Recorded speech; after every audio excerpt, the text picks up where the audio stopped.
This week we are on part 3 of 3 parts of the Messianic miracles. We're going to be in Luke for our Christmas passage of chapter 1 of Luke. And then we're going to move on to John chapter 11 from that. Okay, and so from Luke, part of our Christmas story to tie this all together. It says, "Then the angel of the Lord appeared to him, standing on the right side of the altar of incense, and him is Zacharias. So when Zacharias saw him, the angel, he was troubled, and fear fell upon him. But the angel said to him, 'Do not be afraid, Zacharias, for your prayer is heard, and your wife Elizabeth will bear you a son, and you shall call his name John.' And Zacharias said to the angel, 'How shall I know this? For I am an old man, and my wife is well advanced in years.'" And this is a man that knows how to talk about his wife, because he says that he is an old man, but his wife is just well advanced in years. Okay? So take that hint there. Okay? It says, "And the angel answered him and said to him, 'I am Gabriel, who stands in the presence of God.'" Wouldn't that be cool? "And was sent to speak to you and bring you these glad tidings. But behold, you will be mute and not able to speak until the day these things take place, because you did not believe my words, which will be fulfilled in their own time." Okay, and now we fast forward to John's birth. Zacharias has not been able to speak for this whole time. Okay, and when he does speak, so he writes down on a tablet, his name is John, because nobody in their family was named John. And from then he was able to speak. And one of the first things that came out of his mouth was this prophecy about his son.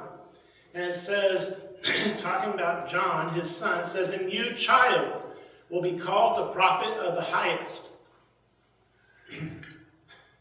For you will go before the face of the Lord to prepare his ways, to give knowledge of salvation to his people by the remission of their sins, through the tender mercy of our God, with which the dayspring from on high has visited us, to give light to those who sit in darkness and the shadow of death, to guide our feet into the way of peace."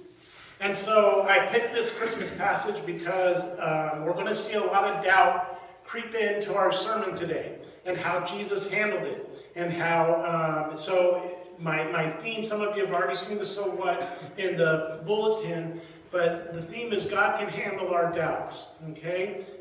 Even though we are doing Messianic miracles.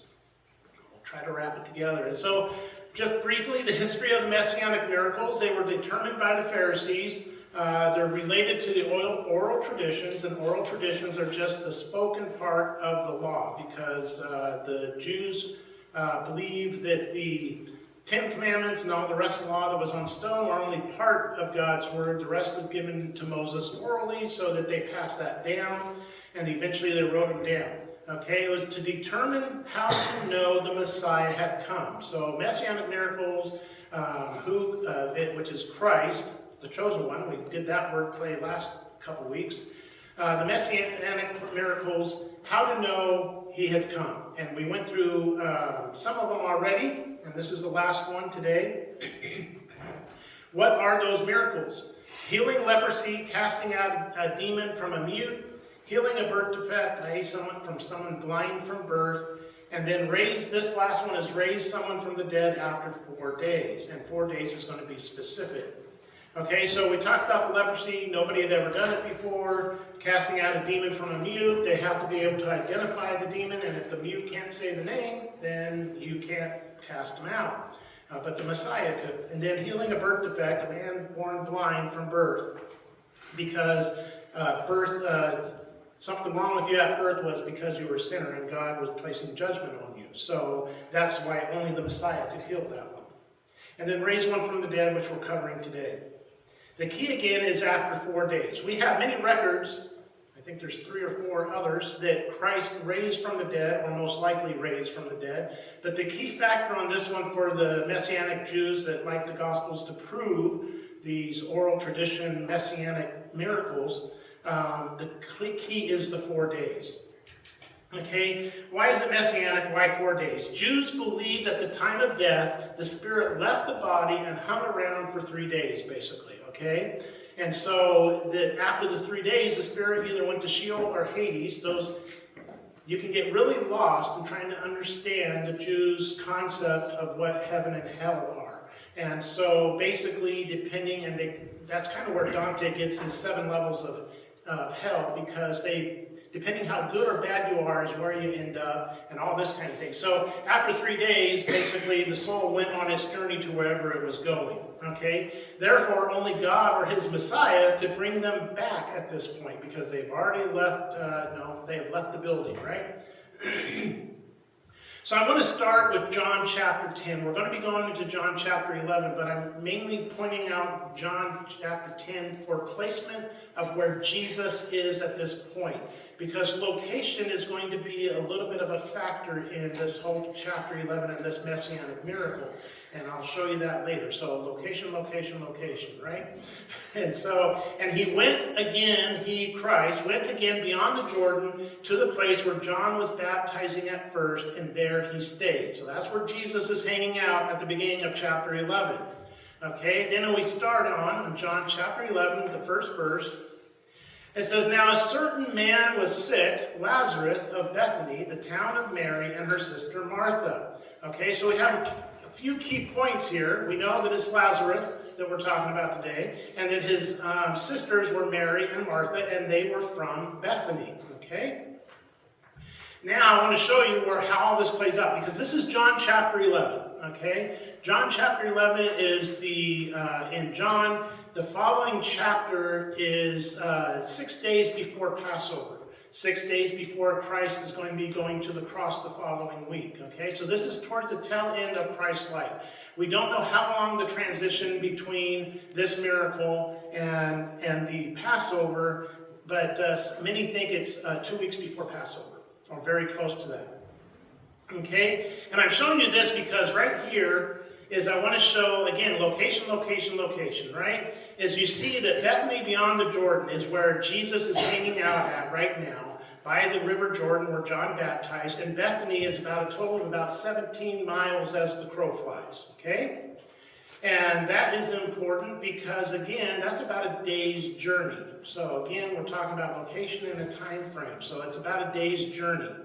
Okay, and then you can see down here in the lower portion that Bethany and Jerusalem's the big dot, and Bethany's the second smaller dot. They're within a couple miles of each other, and that plays into this story as well. Okay, so moving on from that, let's talk about continuing in John chapter 11. In verse 2 it says, "It was that Mary who anointed the Lord with fragrant oil and wiped his feet with her hair." This hasn't occurred yet. It's going to happen in the beginning of chapter 12, but John's just given us placement of who Mary is, okay? It's also the Mary that Jesus cast out 12 demons, okay? Whose brother Lazarus was sick. We've already identified a certain man, and it was Lazarus, this brother. Therefore the sisters went to him, Christ, saying, "Lord, behold," that's a little misleading here. They sent a messenger to him.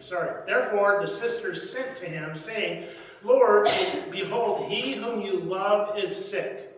When Jesus heard that, he said, "This sickness is not unto death, but for the glory of God, that the Son of God may be glorified through it." Now Jesus loved Martha and her sister and Lazarus. Remember this. This is critical to remember these aspects of who Jesus is in this chapter, because it's showing that Jesus loved Martha and her sister, and the criticalness that the sickness is not unto death. But we know the end story, most of you, that he did die, okay? And so remember that aspect. Christ loved these three. He had a good relation with them. So continue on, he said, so when he heard that he was sick, Christ, when he heard that Lazarus was sick, he stayed 2 more days in the place where he was. Okay, 2 more days. He says he's not sick unto death, but so he hangs out in where he's at by the Jordan for 2 more days in the place where he was. Then after this, he said to the disciples, "Let us go to Judea again." Here's a little sidebar that I'll jump through quickly. Is the disciples said to him, "Rabbi, lately the Jews sought to stone you, and are you going there again?" Remember, location, right? Bethany, which is where Mary, Martha, and Lazarus live, is only a couple miles from Jerusalem, and at this point in Jesus' life, they're out to kill him. And we're going to see that as it continues. And after that, he said to them, "Our friend Lazarus sleeps, but I go that I may wake him." Then his disciples said, "Lord, if he sleeps, he will get well." Right? However, Jesus spoke of his death, but they thought that he was speaking about taking rest and sleep. Okay, so at this point, before we continue on, I want to look at the timeline so that you can see why the 4 days are critical, but also recognize what Jesus did intentionally, even though his friend was sick. Right? He said the sickness was not unto death.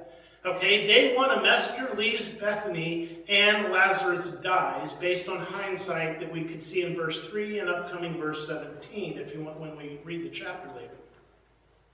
Day 2 and 3, Jesus stays in Bethany beyond Jordan, as we've seen in verse 6, for 2 full days.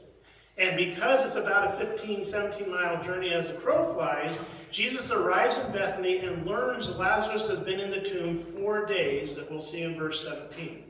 So, Jesus intentionally let Lazarus die. Right? The 2 sisters and the brother that he loved, he allowed to die. So continue on, that Jesus said plainly to them, because remember the last thing we saw is the disciples said, oh, it's good, he's going to get better. So Jesus said plainly to them, "Lazarus is dead. I am glad for your sakes that I was not there, that you may believe. Nevertheless, let us go to him."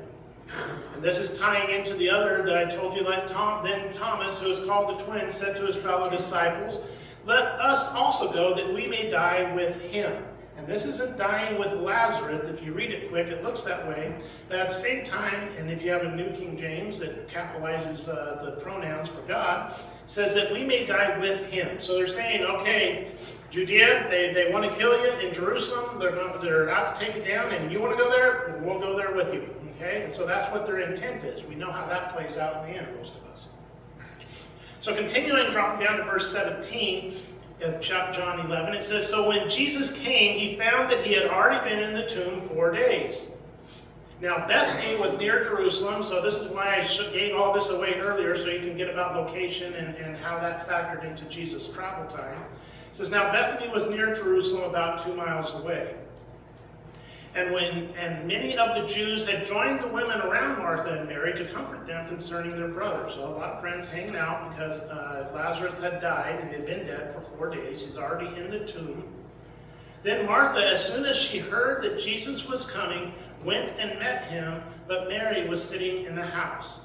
I always get a kick out of this because this is the same Mary that complained, this is the same Martha that complained that Mary was sitting at Jesus' feet while she was serving and doing the dishes and stuff like that, right? Martha's the one that goes, chases Jesus down, and Mary's still sitting in the house. And they both, I could get into real depth of this, but I won't because it's a big chapter. But it's interesting to see the different personality types between Martha and Mary and how it actually plays out and how they have their interchange with Jesus. To continue on, it says, "Martha said to Jesus, 'Lord, if you had been here, my brother would not have died.'" And I think Jesus knew that. He basically inferred it when he was already talking, okay? But that the glory of God would be revealed through him, right? It says that even now I know that whatever you ask of God, God will give you. So she's already thinking, okay, we need a miracle, God. We need a miracle, Jesus. We need something because I know, whatever you ask, you get. Okay? So she's already recognized, and I think what you need to see as we continue on is her focus is on somehow help her get Lazarus back, help her have her brother back. And so Jesus said to her, "Your brother will rise again." Okay, Martha said to him, "I know that he will rise again in the resurrection at the last day." Sometimes I think she kind of says that. It's like, yeah, I know that, but I didn't want to lose him now. Okay, I get that. Sometimes that's the way we look at heaven. Yeah, I want to go to heaven, but maybe not quite yet. I got things to do. I got places to go. Sometimes it's so ethereal, so we don't grasp it, that we don't always get that, it's going to be a better place. Okay, and I kind of think maybe Martha was kind of thinking that, yeah, I get it, that's great, that's wonderful, but I hurt now, I'm in pain now because I lost my brother. And so Jesus, still trying to teach her the truth, says, Jesus said to her, I am. This is one of the 7 I am statements in John that I might do sometime in the future, of Jesus saying I am, and that is Yahweh, saying I am Yahweh. Okay? The resurrection and the life. He's saying God, He is God, and He is the resurrection and the life. He who believes in me, though he may die, he shall live. And whoever lives and believes in me shall never die. And then he kind of ends it and sums it up with, do you believe this? To Martha. She said to him, yes, Lord, I believe that you are the Christ, the Son of God, who has come into the world. So even though she lost her brother, even though she doesn't think she's going to get her brother back until the last day, she still recognizes that he is the Christ. Okay, and so dropping down to verse 28, it says, and when she had said these things, she went her way and secretly called Mary, her sister, saying, the teacher has come and is calling for you. As soon as she heard that, she arose quickly and came to him.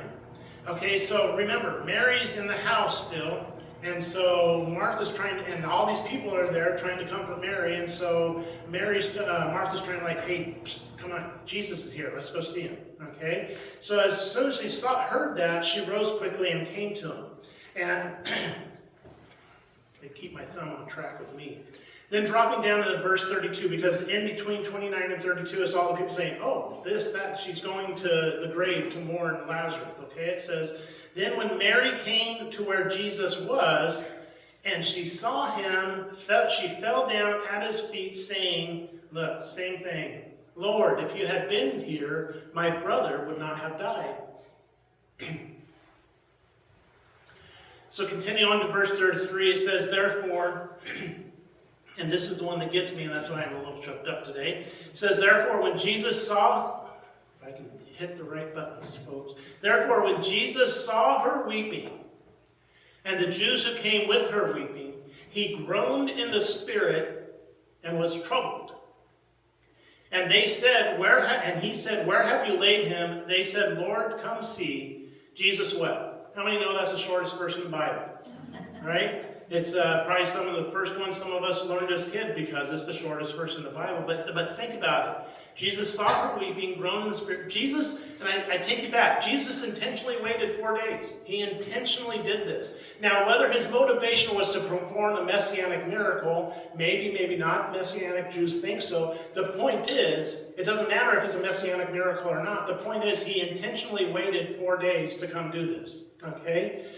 And yet it shows the love that Jesus had for these people. He saw her weeping. He groaned in the spirit. He was troubled. Jesus wept. It's the shortest verse in the Bible, but think about it. It's God on earth. It's probably one of the most impactful verses in the Bible, despite it only being 2 words. I think even though the verse numbers are not inspired, I kind of think that the ones that were adding those numbers into there thought this is a good spot to put just a verse. Jesus wept, because it's a big deal.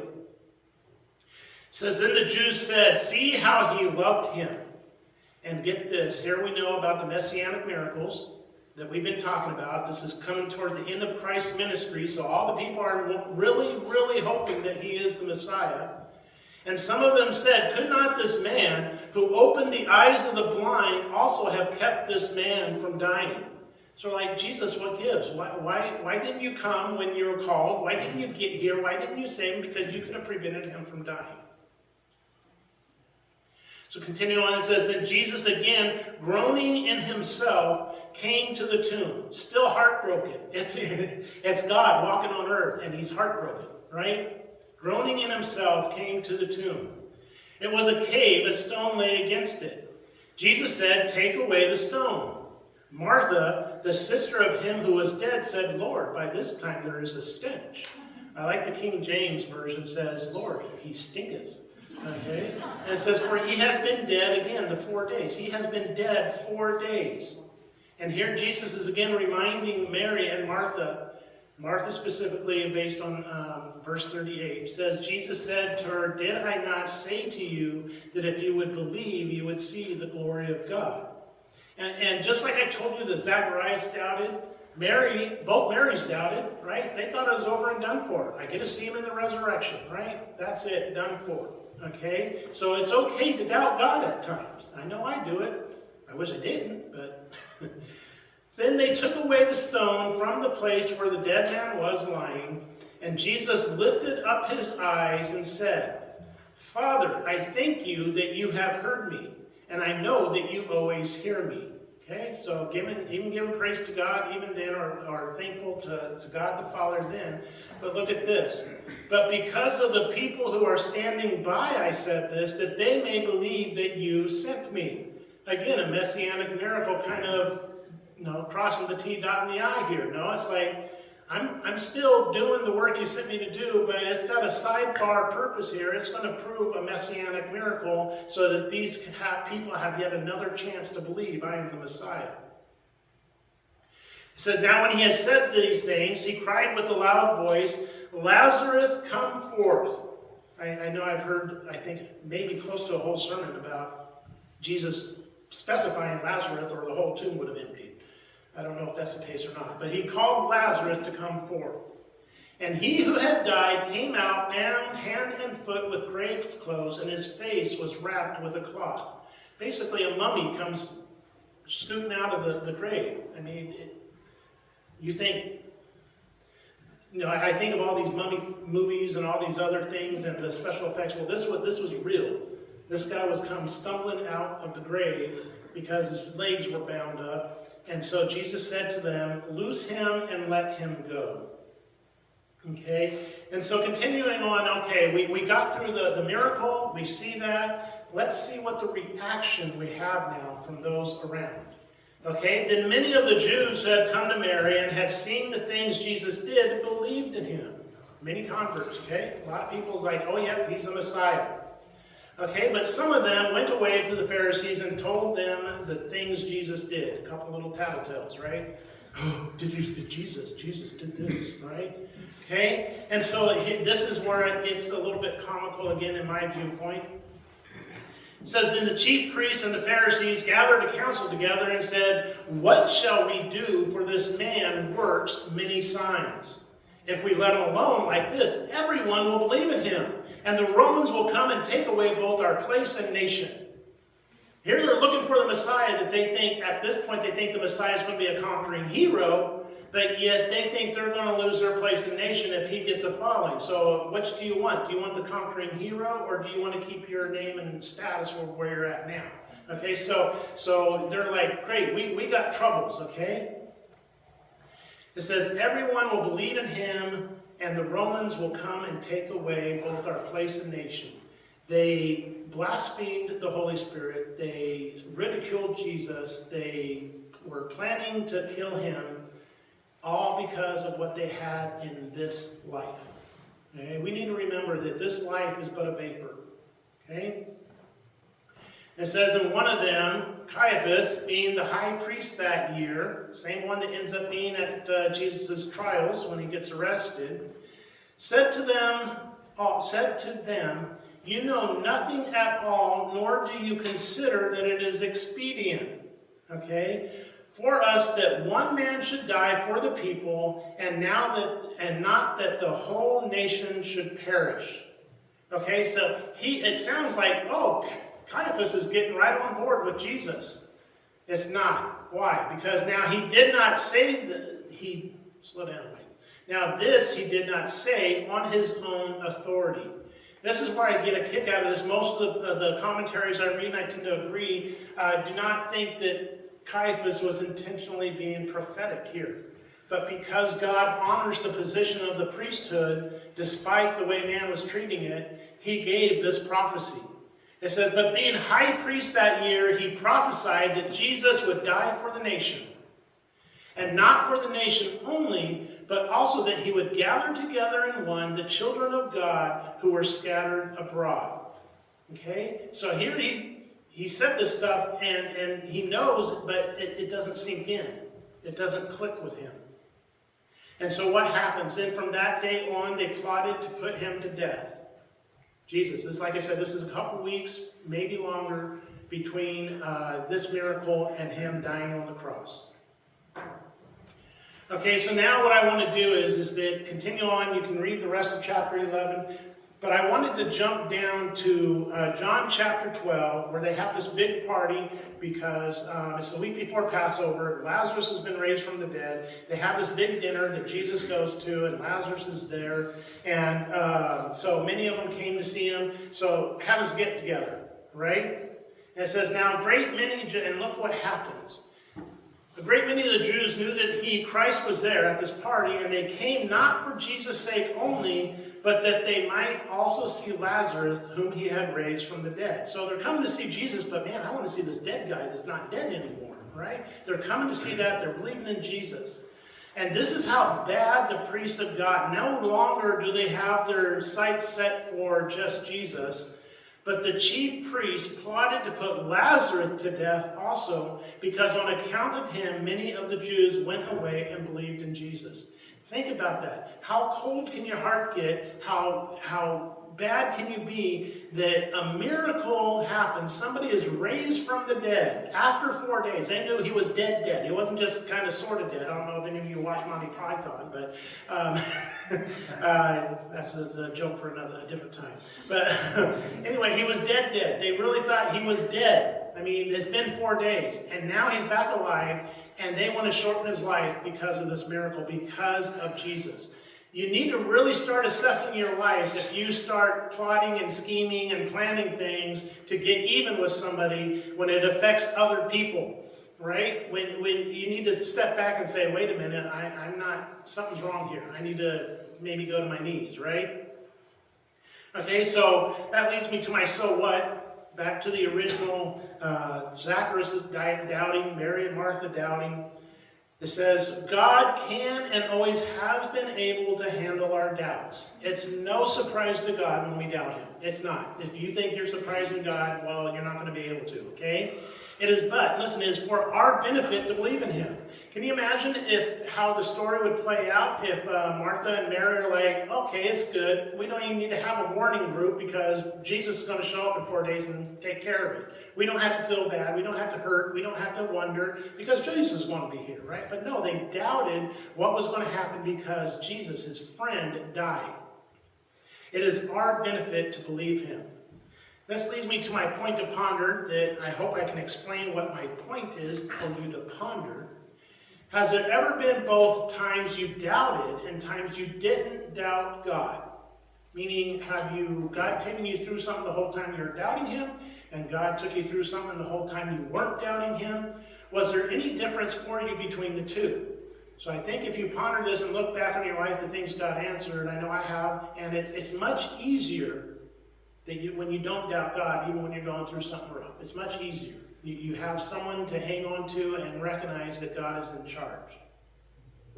And then for next week, read John chapter 11 and continue into Luke chapter 11 is where we were just at. And if you read that chapter, you'll get the whole story. And maybe you can go slower than I did. And then continue in the Luke challenge, reading a chapter of Luke every day between December 1st and December 24th, and you will have read the whole chapter, or the whole book of Luke. And so you should be on chapter 15 today. All right?